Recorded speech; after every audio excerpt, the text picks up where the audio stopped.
I stood in our kitchen, the same kitchen where I'd made breakfast for 38 years, staring at the envelope Daniel had just placed on the marble counter. My hands trembled as I reached for it, but something in his expression made me pull back. "Open it, Rebecca," he said quietly. Too quietly. This wasn't the man who'd kissed me goodbye that morning. This was someone else entirely, someone with eyes that had grown cold and distant in the span of a single workday. I'd seen him frustrated before, tired before, even angry before, but never this. Never so resolved. "Daniel, what's going on? You're scaring me." He loosened his tie with one hand, that expensive silk tie I'd given him for our anniversary last month. "I've been thinking about this for 2 years, Rebecca. 2 years of therapy sessions you don't know about. 2 years of trying to convince myself I was wrong." My stomach dropped. "Therapy sessions? What therapy sessions? I don't understand." "You don't need to understand yet. Just open the envelope. Inside were papers. Legal papers. But not the kind I feared. These were financial statements, bank records, spreadsheets with numbers that made my head spin. And there, highlighted in yellow, was a number that couldn't possibly be right. $2,847,000. "That's how much I've deposited into your personal account over the past 15 years, Daniel said, his voice eerily calm.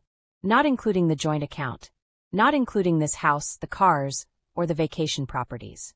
Just direct deposits to you." I felt the floor tilt beneath my feet. "I've funded every boutique shopping trip, every spa weekend with your sister, every redecorating project you've undertaken on a whim. And Rebecca." He paused, and what he said next would shatter everything I thought I knew about my marriage. "I'm done." But those 2 words were just the beginning. What I didn't know yet was that Daniel hadn't just decided to stop funding my lifestyle.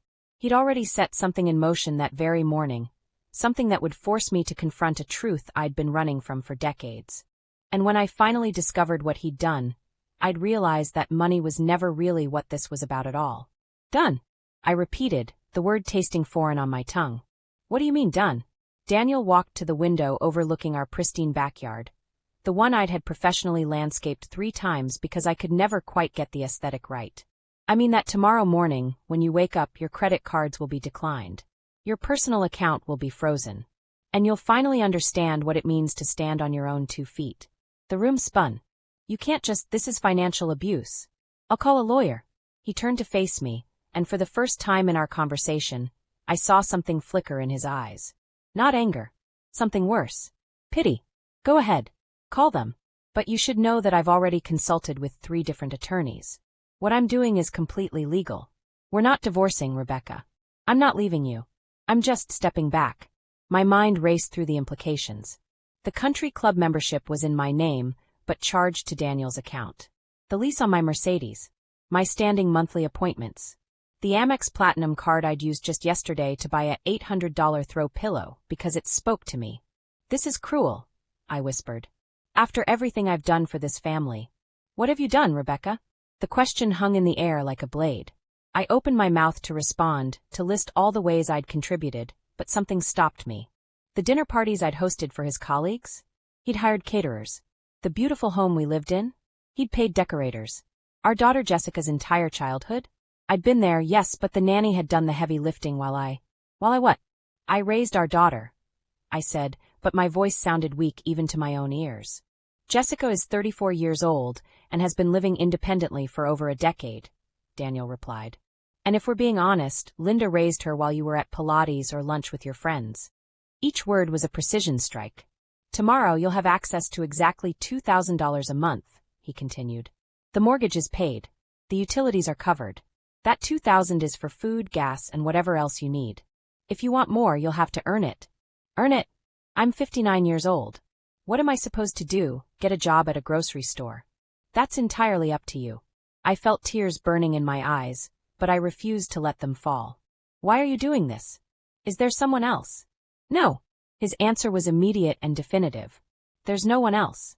There's just nothing here anymore." Before I could process that devastating statement, he said something that would change the entire trajectory of the next 24 hours. "There's someone coming to the house tomorrow at 9 a.m. Be ready." "Ooh, you'll see."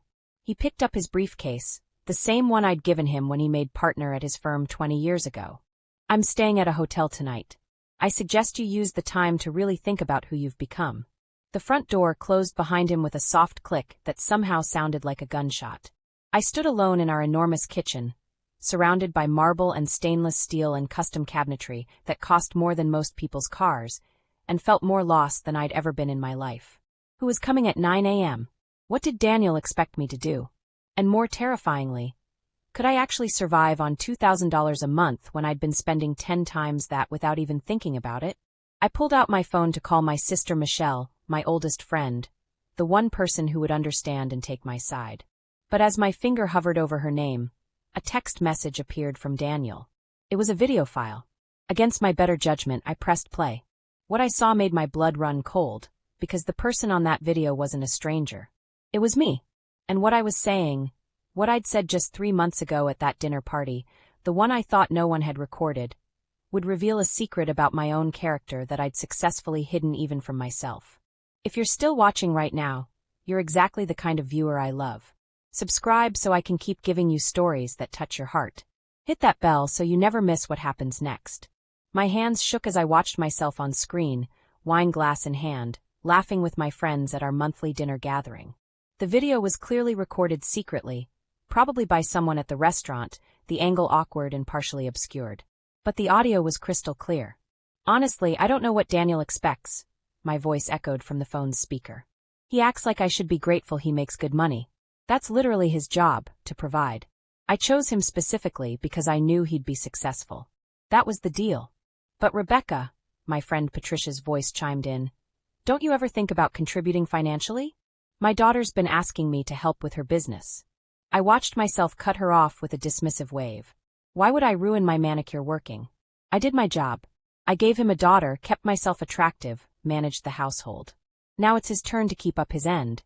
And honestly, if he can't handle it, I'll find someone who can. The other women laughed. I laughed. And then I said the words that made me want to vomit as I heard them now. Men are basically ATMs with egos. You just have to know which buttons to press. The video ended. I dropped the phone as if it had burned me. Had I really said that? Thought that? The words felt foreign and cruel, but I couldn't deny the evidence. That was my voice, my face, my ugly truth laid bare.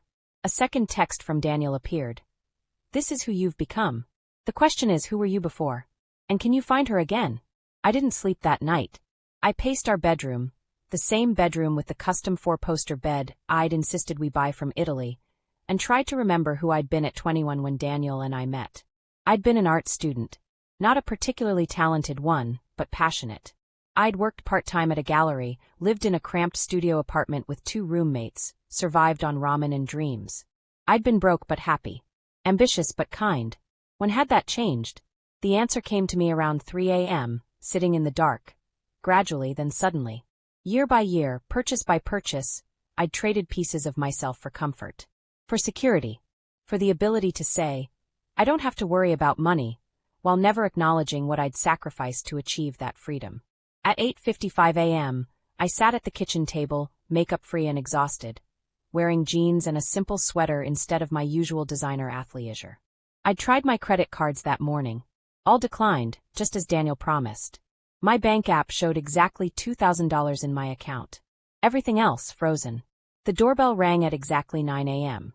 I opened it to find not a lawyer, not a mediator, but a woman in her mid-40s with kind eyes and a laptop bag slung over her shoulder. Rebecca, she asked gently. I'm Dr. Jennifer Walsh. Your husband hired me to work with you over the next 6 months. May I come in? Work with me? Are you a therapist? She smiled, but it wasn't condescending. It was warm. I'm a career counselor who specializes in helping people rediscover their professional identity after major life transitions. But I'm also a former financial advisor. And yes, I have a degree in psychology. Daniel thought you might need all 3.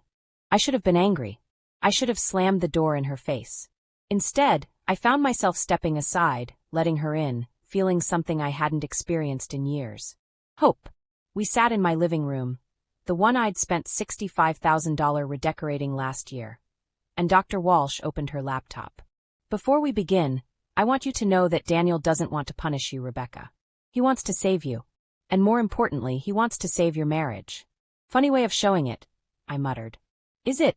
She turned the laptop toward me, showing me a spreadsheet. This is Daniel's plan.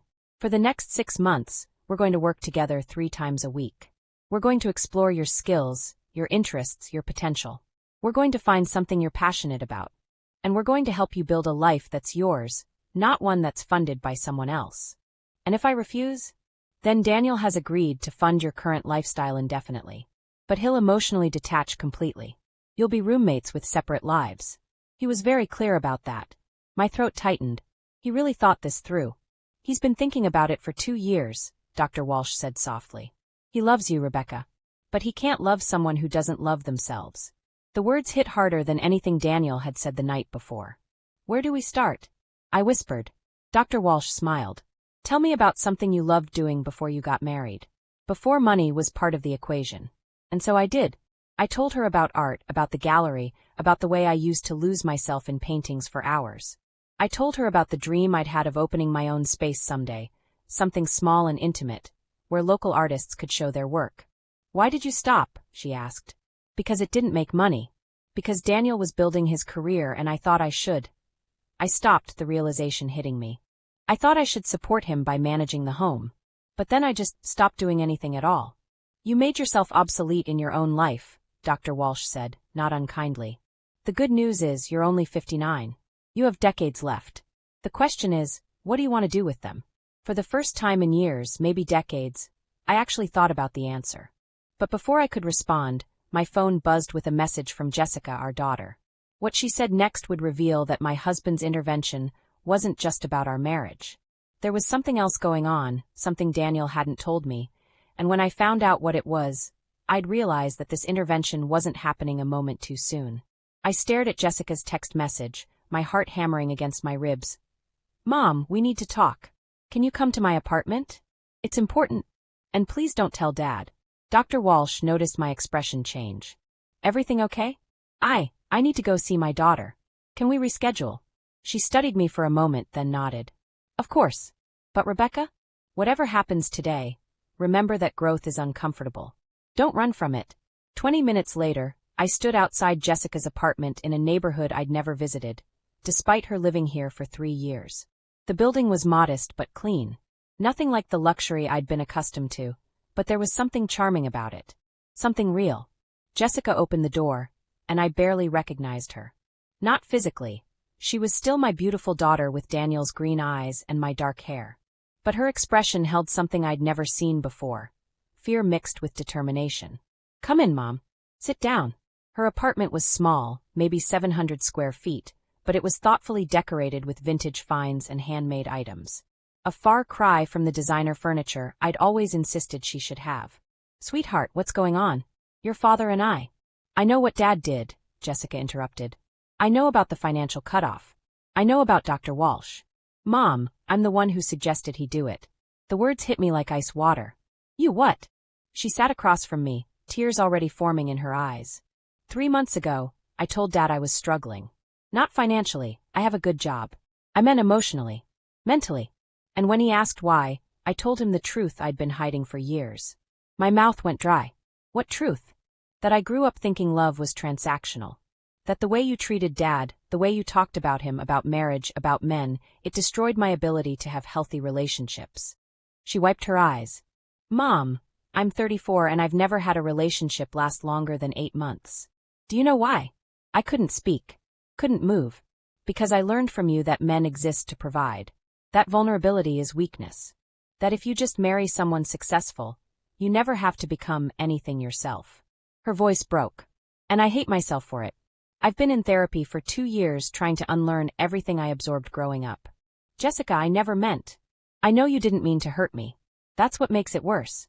You didn't even realize what you were teaching me. She pulled out her phone, showed me her notes app. Pages and pages of journal entries. Listen to this one from when I was 16. Mom says the most important thing in choosing a partner is their earning potential. She says love fades but money keeps you comfortable. Is that really what matters? Tears streamed down my face now, unstoppable. Or this one from college. Saw Mom throw a fit because Dad's bonus was smaller this year. She said he was failing his primary job, taking care of her. I never want to be like that. But what if I already am? I didn't know, I whispered. I didn't know you felt this way. Because you never asked. You were too busy spending Dad's money, and complaining about your friend's problems to notice your own daughter was falling apart. Jessica's voice softened.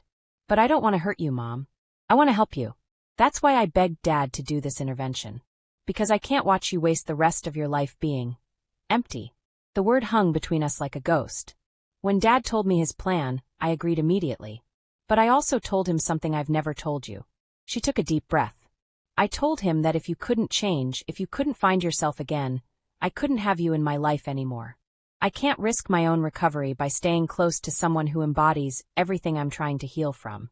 The pain in my chest was physical now, crushing. You'd cut me out of your life? To save myself? Yes. Jessica reached across and took my hands. But I don't want to. I want my mom back. The one I see glimpses of in old photos. The one who used to sketch with me when I was little. The one who talked about art and beauty and creativity before it all became about brands and price tags. I remembered those moments. They felt like artifacts from another life. I'm scared, I admitted.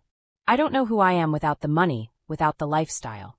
What if there's nothing underneath? Then we'll find out together. But Mom, Jessica squeezed my hands. You have to actually try. Dr. Walsh is brilliant, but she can't do the work for you. You have to want to change. I nodded, unable to form words. There's something else, Jessica said, her tone shifting.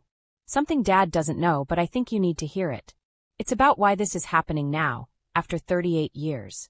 She pulled out an envelope from her coffee table, similar to the one Daniel had given me but thicker. When she opened it, I saw medical documents, test results, and a letter written in Daniel's handwriting. What those papers revealed would explain everything. Why the timing, why the urgency, why my husband had suddenly become so desperate to force change. And when I read the first line of his letter, I realized we didn't have 6 months to fix this marriage. We had much less time than that. My hands trembled as I unfolded Daniel's letter, dated 6 weeks ago. Jessica watched me with an expression that broke my heart. She already knew what I was about to discover. My dearest Rebecca, it began. If you're reading this, Jessica has decided you're ready to know the truth. I made her promise not to tell you until you'd started working with Dr. Walsh, until you'd shown some sign that you were willing to change. Not for me, but for yourself.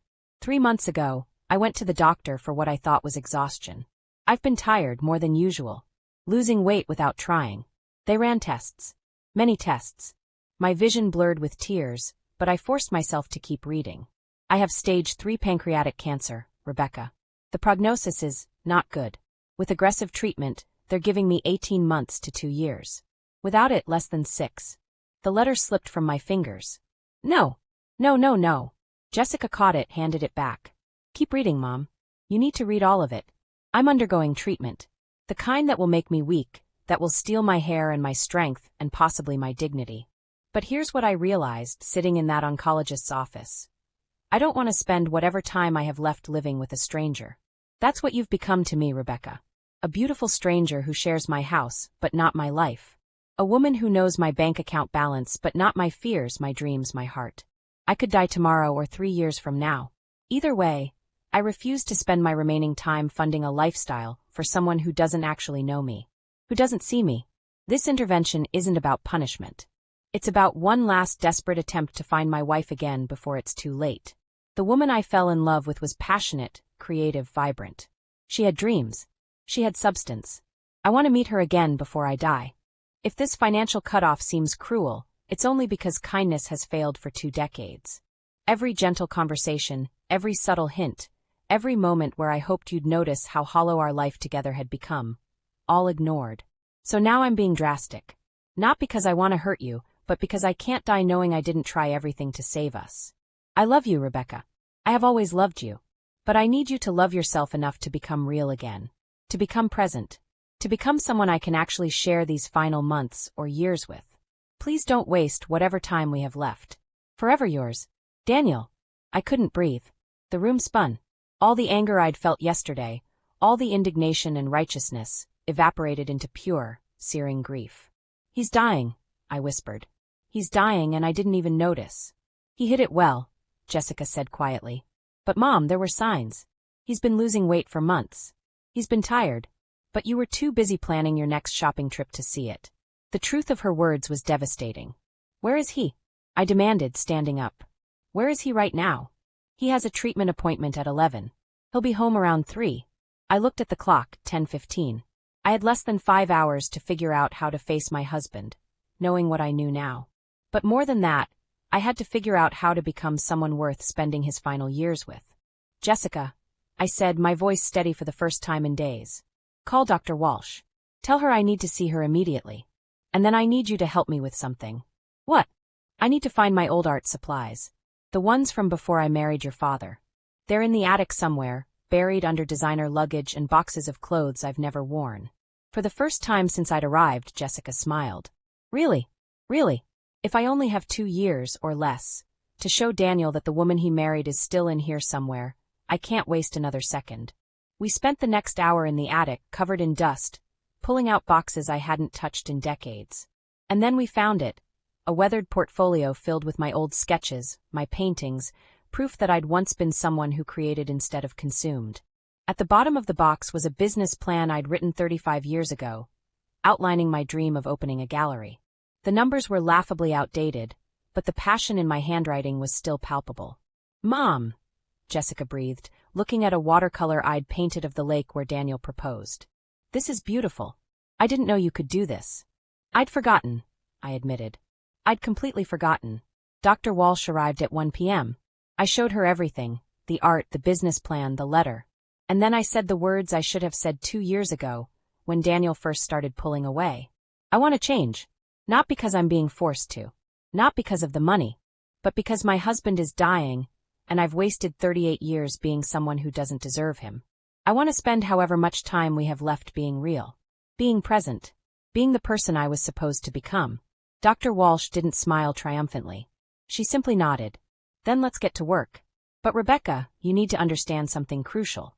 This won't be easy, and it won't be quick. You've spent decades building these patterns. Breaking them will be painful. I don't care about the pain, I said. I care about the time. When Daniel walked through the door at 3:07 p.m., exhausted from treatment, he found me sitting at the kitchen table with my art supplies spread out, working on a sketch for the first time in 37 years. He stopped in the doorway, his face unreadable. Jessica told you, he said finally. Yes. And this, he gestured at the art supplies. Is this pity? Guilt? A performance? I stood up, walked to him, and looked directly into his eyes. It's a beginning. I can't promise I'll become who I was overnight. I can't promise I'll do this perfectly. But Daniel, I promise I'll try. Not for your money. Not for our lifestyle. For us. For whatever time we have left. He studied my face for a long moment. I'm scared, Rebecca. Me too. I'm going to be sick. Weak. I won't be the strong provider you.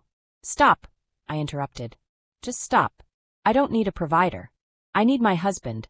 And I'm sorry, my voice broke. I'm so sorry it took this to make me see it. Daniel pulled me into his arms and we stood in our kitchen, that same kitchen where this had all begun yesterday, holding each other while I cried for everything we'd lost and everything we might still save. Over the next 6 months, I learned 3 crucial truths. First, that finding yourself after decades of being lost is excruciating but essential. Second, that real love isn't about transactions, it's about showing up, especially when things get hard. And third, that sometimes the worst thing that can happen to you is exactly what you need to become who you were always meant to be. I won't lie and say I transformed overnight. I still had moments of panic when I checked my account balance. Still caught myself reaching for credit cards that no longer worked. But with Dr. Walsh's help, I built something real. A small online gallery featuring local artists run from our home office. It made exactly $847 the first month. I cried when I saw that number, not from disappointment but from pride. It was mine. I'd earned it. Daniel's treatment was brutal. There were days he could barely get out of bed, days when I had to help him with things that stole his dignity piece by piece. But I was there. Present. Real. And in those moments, I finally understood what marriage actually meant. 18 months after that first confrontation in the kitchen, Daniel went into remission. The doctors called it remarkable. Daniel called it a miracle. I called it a gift. One more chance to be the wife, the woman, the person I should have been all along. We're not perfect. I still struggle. He still worries I'll slip back into old patterns. But every morning, I wake up and choose differently. I choose presence over comfort. Connection over convenience. Love over transactions. And when people ask me what happened when my husband declared he was done funding my life, I tell them the truth. I finally found out what it meant to fund my own. Not with money, but with purpose. With passion. With the person I'd buried under decades of designer labels and empty consumption. The woman I became after losing everything was someone I actually liked. Someone my daughter could respect. Someone my husband could love. Not because he had to, but because when you strip away everything else, there was finally something real underneath. That, I discovered, is priceless. If this story resonated with you, don't keep it to yourself. Hit that like button, share this with someone who needs to hear it, and subscribe so you never miss stories that challenge, inspire, and transform the way you see relationships and life itself. Drop a comment below telling us, what would you do if everything you relied on suddenly disappeared? Your story might be the next one we tell. See you in the next video.